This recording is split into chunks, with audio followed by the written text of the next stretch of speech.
Hello hello hello धेरै नमस्कार सबैलाई नमस्कार। आज यहाँनिर बात गर्न आएको कारण चाहिँ के हो भन्दाखेरि चाहिँ अहिले जो यो भिडियो अलिकति लामो हुनसक्छ है, तपाईँहरूले त्यति चाहिँ दुःख गरिदिनुहोस् र एकदमै इम्पोर्टेन्ट भिडियो छ, तपाईँलाई जरुरी छ। र अहिले जुन तरिकाको सिचुएसन छ होइन, त्यो सिचुएसनमा यो भिडियो तपाईँले जान्नु बुझ्नु बहुत बहुत बहुत जरुरी छ, एकदमै इम्पोर्टेन्ट छ।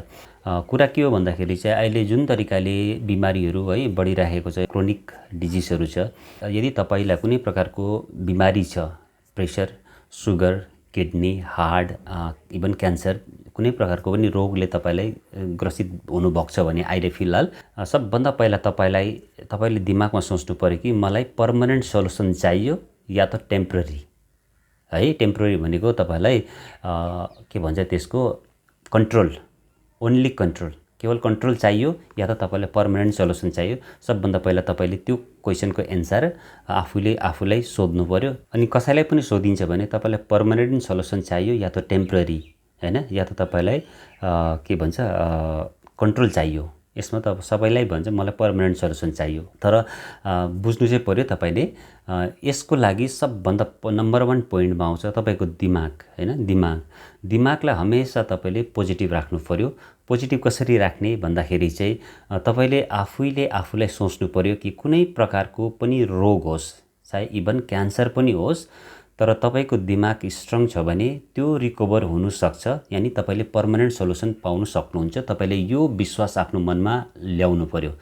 तपाईँले मनमा पहिल्यै नेगेटिभ छ, अब यस्तो रोग लाग्यो, यस्तो डेन्जर रोग लाग्यो, यस्तो सुगर लाग्यो, यस्तो हार्टको भयो, यस्तो कोलेस्ट्रोल, यो किडनीको रोग लाग्यो भनेर सबैभन्दा पहिला तपाईँले नेगेटिभ चाहिँ हुनु हुँदैन।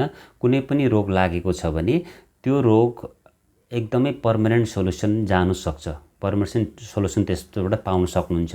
नम्बर 1 तपाईँले यो दिमागमा ल्याउनु पर्यो, आफूलाई पोजिटिभ राख्नु पर्यो र त्यो जो थट हुन्छ नि, थट प्रोसेस हुन्छ, त्यसलाई एकदमै पोजिटिभ राख्नु पर्यो। अनि विश्वास ल्याउनु पर्यो, बिलिभ ल्याउनु पर्यो मनमा कि नै यो आएको छ भने यो जानु पनि सक्छ मेरो शरीरबाट, मेरो बदनबाट, मतलब हेल्थ उयसबाट होइन, बडीबाट।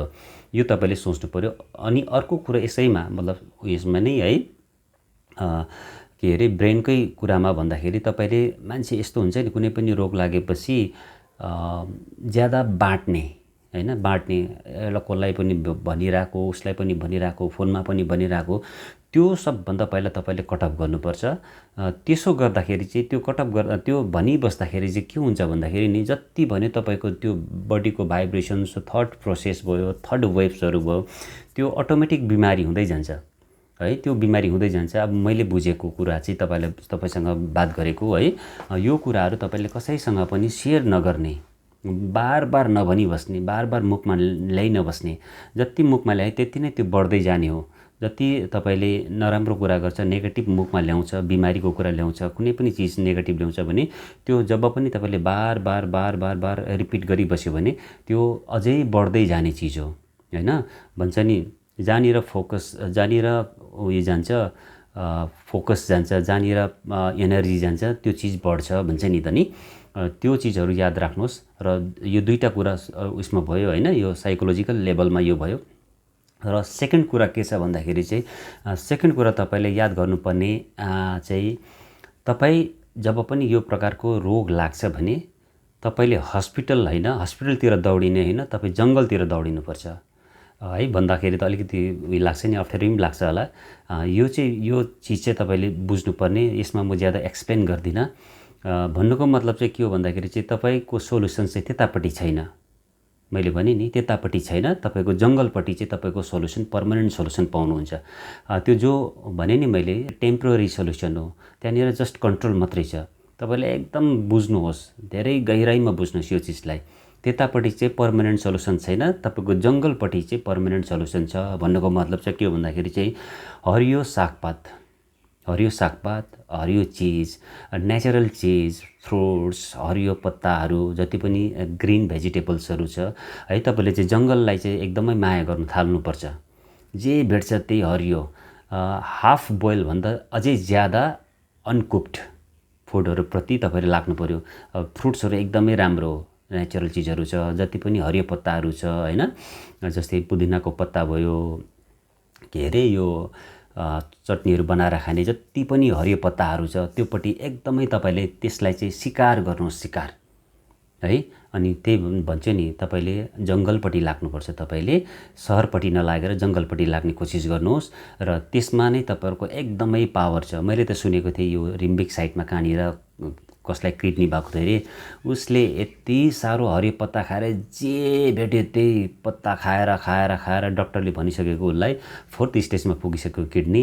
त्यस तरिकाले गरेर लास्टमा उसको त्यो उयो भयो भन्ने भन्छ उसले है। त्यो खालके तितेपातीको पत्ताहरू पनि गरम गरम चपाउँथ्यो अरे त्यो मान्छेले, मैले सुनेको कहानी हो।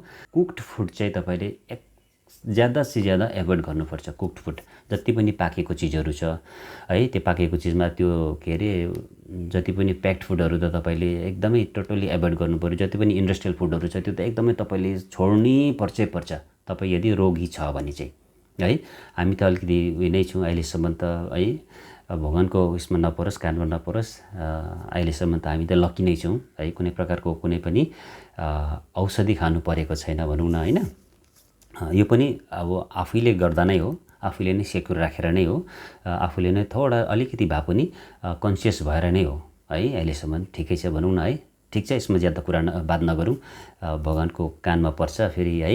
यो त उयो भएछ भन्छ नि होइन, के भन्छ यसले त घमण्ड कुरा गर्दैछ भन्छ नि होइन, त्यस्तो कुरा नगरौँ। अनि अर्को तीसरा कुरा के छ भन्दाखेरि, तीसरा कुरा चाहिँ यो हो कि तपाईँले आफ्नो लाइफस्टाइल छ नि, सुत्नेको टाइमिङहरू हामी जस्तो राति 12-1 बजीतिर नसुत्ने हो तपाईँहरू है। मेरो त कोही पता नै लाइफस्टाइलै त्यस्तो भइराखेको छ अहिले। अनि घरमा ढिलो त भइहाल्छ, बेलुका पनि खानु पनि त्यो खालको लाइफस्टाइललाई चेन्ज गर्ने हो, सक्दो चाँडो सुत्ने। अनि जो खानुको टाइमिङ छ है, त्यो खानुको टाइमिङ पनि तपाईँले एकदमै चेन्ज गर्ने, एकदम करेक्ट टाइममा खाएर करेक्ट टाइममा सुत्नु भयो भने पनि तपाईँको त्यो जो बिमारी छ त्यसमा धेरै सपोर्ट पाउनुहुन्छ तपाईँले हैन। त्यसले पनि तपाईँको त्यो थट प्रोसेसहरूमा पनि धेरै चेन्जेस आउँछ, किनभने मैले सही गरिरहेको छु मेरो बडीलाई भन्ने एक प्रकारको वेभ हुन्छ नि होइन, भाइब्रेसन हुन्छ नि, त्यो पनि हुन्छ। र मैले तपाईँलाई बार यही भनिरहन्छु कि त्यो जो सेयरिङ छ नि, आफ्नो दुःख दर्द सेयरिङ छ नि, त्यसलाई चाहिँ एकदम कटअप गर्नुहोस् है, कटअप गर्नुहोस् र मनमा एकदम पोजिटिभ ल्याउनुहोस्। त्यो सेयरिङ गर्दाखेरि म भन्छु नि तपाईँलाई के भने, त्यो सेयरिङ गर्दाखेरि चाहिँ अटोमेटिक तपाईँले भन्नु के अरे तपाईँलाई याद होस् नहोस्, तपाईँ कन्सियस होस् नहोस्, तर त्यो भाइब्रेसन्स त अटोमेटिक आइहाल्छ। तपाईँले नेगेटिभ को भाइब्रेसन हुन्छ नि त्यो क्रिएट भइहाल्छ, त्यसले अझै तपाईँलाई तपाईँको बिमारी छ, तपाईँको जो दुःख दर्द छ त्यो अझै ज्यादा बढ्दै जान्छ। अनि अर्को कुरा के छ भन्दाखेरि यसलाई पोजिटिभ वेमा कुन तरिकाले बात गर्न सक्नुहुन्छ भने, मेरो यस्तो दुःख दर्द थियो, त्यो मतलब यस्तो तकलिफ थियो हेल्थसँग रिलेटेड, र अहिले मैले यो प्रकारको मैले पोजिटिभ चेन्जेस लाएँ मैले खानु सुत्नुमा, मेरो लाइफस्टाइलमा, मेरो खुवाइमा, जो मैले डाइटहरू दिएँ त्यसलाई टोटली चेन्ज गरेर मेरो धेरै राम्रो भएको छ भन्ने तरिकाले माइन्डलाई पनि बात गर्नुहोस् कसैसँग पनि। अनि माइन्डमा पनि एकदम पोजिटिभ भाइब्रेसनहरू क्रिएट गर्ने कोसिस गऱ्यो भने तपाईँले धेरै मतलबमा तपाईँले यो गरेर हेर्नुहोस् न, तपाईँलाई धेरै फरक लागिहाल्छ। सप्ताहभरमै तपाईँलाई मैले यहाँ 4 चिज बताएँ होला, 3-4 चिज बताएँ। यसलाई एकदमै ध्यान राख्नुहोस्, एकदमै यसलाई एप्लाई गर्ने कोसिस गर्नुहोस् र रिजल्ट मेरो तर्फबाट चाहिँ तपाईँले पाउनु नै हुन्छ भन्ने म उयो गर्छु है, तपाईँलाई आश्वासन दिन्छु। र ज्यादा बात नगरौँ, लामो हुन्छ होइन, यो उयोहरू हुन्छ, लामो हुन्छ कुराकानी, जति लामो भयो त्यति बोरिङ हुँदै जान्छ। र यो चिजलाई ध्यानमा राखेर तपाईँको बिमारी एकदम पर्मानेन्ट सल्युसनपट्टि लाग्नुहोस्। अनि सहरपट्टि होइन, तपाईँ जङ्गलपट्टि लाग्नुहोस् र आफ्नो लाइफस्टाइल चेन्ज गर्नुहोस् र यसलाई चाहिँ सबभन्दा ज्यादा प्रायोरिटी दिनुहोस्। त्यति भए तपाईँले आरामसँगले जस्तै क्रोनिक डिजिज पनि होइन, लाइलाज पनि तपाईँले आफ्नो तरिकाले इलाज गर्न सक्नुहुन्छ भन्ने मलाई चाहिँ विश्वास लाग्छ। र आजलाई यति नै है, ज्यादा है उयो नगरौँ, गफ नगरौँ। तपाईँको पनि समय बहुतै भ्यालुएबल छ, त्यो समयलाई एकदमै इम्पोर्टेन्स दिँदै यो भिडियोलाई यहीँ कोसिस गर्छु कि खत्तम गर्ने।